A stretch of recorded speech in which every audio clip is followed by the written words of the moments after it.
जय हिंद स्टूडेंट्स, मैं प्रभाकर पांडे। स्वागत है आपका प्रभाकर इंस्टीट्यूट ऑफ केमिस्ट्री में। आज हम आप लोगों को मिथाइल अल्कोहल का निर्माण कच्ची लकड़ी के शुष्क आसवन के द्वारा करके बताएंगे। आइए हम लोग सीखते हैं मिथाइल अल्कोहल का निर्माण। सबसे पहले लिखे हमने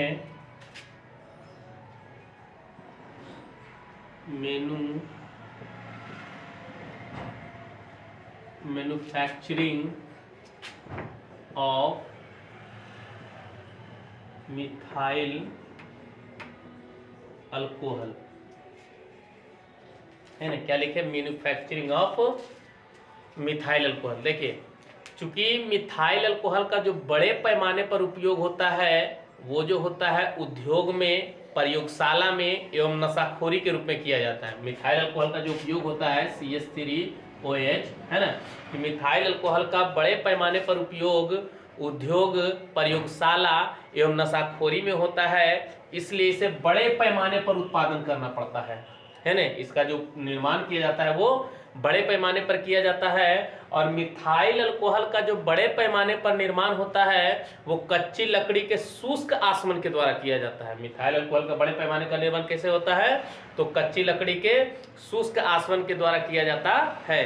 तो जब कच्ची लकड़ी को किसी बंद रिटॉर्ट में, है ना, वक्र यंत्र, हिंदी में कहते हैं वक्र यंत्र, है ना, कि कच्ची लकड़ी को किसी बंद रिटॉर्ट में हवा के अनुपस्थिति में 500 डिग्री सेल्सियस पर, कितना पर? 500 डिग्री सेल्सियस पर शुष्क आसवन किया जाता है तो निम्नलिखित पदार्थों का निर्माण होता है ना। क्या क्या बनता है कि जब कच्ची लकड़ी को किसी बंद रिटॉर्ट में हवा की अनुपस्थिति में 500 डिग्री सेल्सियस पर ड्राई डिस्टिलेशन किया जाता है तो निम्नलिखित पदार्थों का निर्माण होता है। ये देखिए क्या क्या बनता है। तो ये देखिए हमने लिखा वुड। वुड का मतलब लकड़ी, है ना। और इसमें कौन सा विधि लगेंगे? 500 डिग्री सेल्सियस पर। विधि का नाम है ड्राई डिस्टिलेशन, है ना, ड्राई डिस्टिलेशन। तो यहाँ देखिए जब ड्राई डिस्टिलेशन कराते हैं तो निम्नलिखित पदार्थ का निर्माण होता है। इसमें पहला बनता है क्या?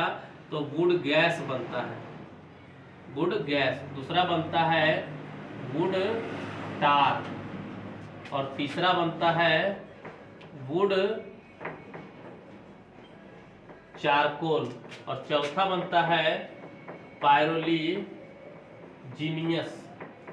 एसिड, है ना। कि चूंकि मिथाइल अल्कोहल का बड़े पैमाने पर उपयोग उद्योग, प्रयोगशाला एवं नशाखोरी में होता है, इसलिए इसे बड़े पैमाने पर निर्माण किया जाता है। और मिथाइल अल्कोहल का बड़े पैमाने पर निर्माण कच्ची लकड़ी के शुष्क आसवन के द्वारा किया जाता है। जब कच्ची लकड़ी को किसी बंद रिटॉर्ट में हवा की अनुपस्थिति में 500 डिग्री सेल्सियस पर ड्राई डिस्टिलेशन किया जाता है तो निम्नलिखित पदार्थों का निर्माण होता है। क्या क्या बनता है? तो बनता है would gas, would tar, would charcoal और पायरोलिजिनियस एसिड। तो सबसे पहले हम लोग जानते हैं कि वुड गैस क्या है। तो ये जो गैस है यह एक ज्वलनशील गैस का मिश्रण है। ये क्या होता है वुड गैस? तो यह एक ज्वलनशील गैस का मिश्रण है। इसका मुख्य अवयव जो होता है इसमें होता है हाइड्रोजन और मीथेन होता है ना।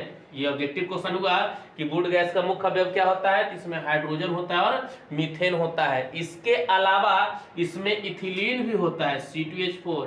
इसमें इथिलीन होता है, carbon monoxide, carbon dioxide, nitrogen आदि गैस भी उपस्थित होते हैं। वुड गैस क्या है? तो वुड गैस एक ज्वलनशील गैस का मिश्रण है। इसका मुख्य अवयव हाइड्रोजन और मीथेन होता है। इसके अलावा इसमें ethylene, carbon monoxide, carbon dioxide, nitrogen आदि गैस भी उपस्थित होते हैं। इसका जो उपयोग किया जाता है वो गैसीय ईंधन के रूप में किया जाता है। कहाँ किया जाता है? गैसीय ईंधन के रूप में। दूसरा है वुड टार। ये वुड टार क्या होता है? तो जब वो कच्ची लकड़ी का शुष्क आसवन किया जाता है तो आसवन होने के बाद जो द्रव बच जाता है स्तर पर, बंद जो रिटॉर्ट होगा, रिटॉर्ट के अंदर में कुछ देखेगा उसके लेयर पर द्रव बच जाता है, उस द्रव को ही कहा जाता है वुड टार। वुड टार इसको आजकल अलकतरा के नाम से भी जाना जाता है। कच्ची लकड़ी के शुष्क आसवन के फलस्वरूप गाढ़ा तैलीय पदार्थ शेष उसके लेयर में बच जाता है। उस गाढ़ा तैलीय पदार्थ को क्या कहा जाता है? वुड टार कहा जाता है। ये वुड चारकोल क्या है, तो जब कच्ची लकड़ी का शुष्क आसवन किया जाता है तो जो पदार्थ जल जाता है, जल जाने के बाद उस पर जब व्हाइट हो जाता है, व्हाइट हो जाने के बाद उसको थोड़ा सा पानी डालेगा तो फिर से वह कोयले का रूप में बन जाता है, उसे ही कहा जाता है वुड चारकोल, है ना। उसको क्या कहा जाता है, वुड चारकोल। अब क्या है कि पायरोलीजिनियस एसिड, तो पायरोलीजिनियस एसिड को मिथाइल अल्कोहल का सबसे बड़ा स्रोत माना जाता है ना। कि पायरोलीजिनियस एसिड को क्या है कि मिथाइल अल्कोहल का सबसे बड़ा स्रोत माना जाता है। इस पायरोलीजिनियस एसिड में मिथाइल अल्कोहल के अलावा एसीटोन और एस्टिक एसिड भी उपस्थित होता है। इसका मतलब हो गया कि पायरोलीजिनियस एसिड में तीन चीज है, एक आपको मिथाइल अल्कोहल है, दूसरा आपको एसीटोन है और तीसरा आपको इसमें एस्टिक एसिड भी पाया जाता है। समझ रहे हैं।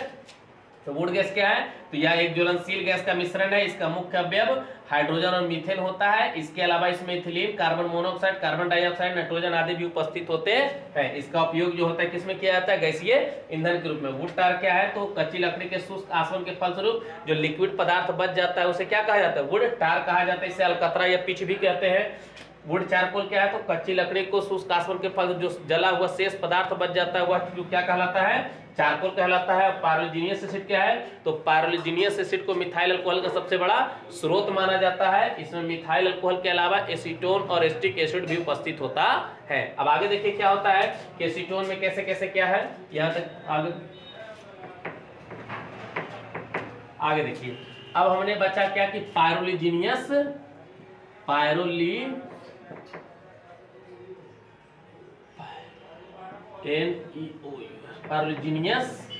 एसिड है ना। तो पायरोलीजिनियस एसिड में देखिए तीन चीज है ना। क्या क्या होता है, इससे पहले होता है एसिटिक एसिड, दूसरा होता है एसीटोन और तीसरा है आपको मिथाइल अल्कोहल। तो ये समझिएगा कि ऑब्जेक्टिव में क्वेश्चन पूछता है कि पायरोलीजिनियस एसिड में एस्टिक एसिड की मात्रा कितनी है, तो 9 से 10% एस्टिक एसिड होता है। 0.5% जो होता है वो एसीटोन होता है और 2 से 4% जो होता है वो मिथाइल अल्कोहल होता है ना। पायरोलीजिनियस एसिड में एस्टिक एसिड की मात्रा कितनी होती है, 9 से 10%, एसीटोन की मात्रा 0.5% और मिथाइल अल्कोहल की मात्रा कितनी होती है, 2 से 4% पाई जाती है। अब आगे समझिए कि इन तीनों जो है इसमें मिला हुआ है, तो इसको अब अलग किस तरह से किया जाएगा। तो सबसे पहले जानिए ये जो एस्टिक एसिड इसमें है ना, इसी में मिला हुआ है पायरोलीजिनियस एसिड में। अब इस पायरोलीजिनियस एसिड में क्या करते हैं, अब क्या है कि इस पायरोलीजिनियस एसिड में क्या करते हैं कि अब कैल्शियम हाइड्रोक्साइड मिलाते हैं। देखिए कैसे होगा, ये तीनों चीज में मौजूद होता है। अब देखिए इसमें क्या होता है, इसको हटाते हैं, ये देखिए। अब समझिए इसको कि इसमें जो है आपको कि तीन चीज है, एसीटोन है, एस्टिक एसिड है और मिथाइल अल्कोहल है। तो सबसे पहले हम क्या किए कि पायरोलीजिनियस एसिड में जो है हम मिलाए कैल्शियम हाइड्रोक्साइड, बुझा हुआ चूना। तो यहाँ देखिए उसमें एस्टिक एसिड था कि नहीं था, एस्टिक एसिड था।